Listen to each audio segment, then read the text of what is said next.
Just a few days ago, we went over all the announcements from the Made on YouTube event. If you haven't checked out those videos, please do so in the video description below. Some good stuff is in there. And it looks like some of the timelines YouTube gave us were conservative, to say the least.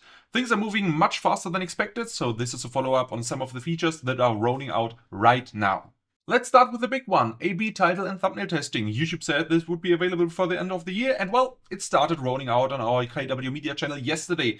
That also means you should be checking your own channels right now and in the coming days to see if you have access. This is one of the most powerful tools for optimization we've ever gotten, and it's coming sooner than we thought.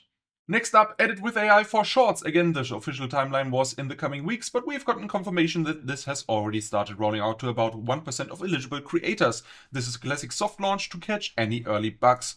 The feature will be available in the Shorts creation tools and in the YouTube Create app in a long list of countries, including the US, Brazil, Canada, Australia, and the UK. The AI voiceover feature within the tool is currently limited to English and Hindi as announced and is only available in the Create app for now, but it's a clear sign that things are moving. Finally, a quick update for everyone who left comments and questions on our last videos. I've already forwarded all your questions to my contacts, and if I have a direct line to the product manager for a specific feature, it went directly to them. If not, it went through the YouTube community managers. We are working to get you some answers, so expect an FAQ video soon, and if you have more questions regarding the features announced at the Made on YouTube event, make sure to leave them in the comments below.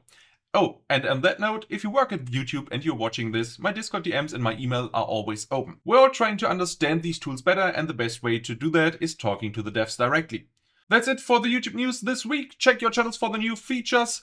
Take care and make sure to subscribe and hit the bell so you don't miss the next YouTube update video.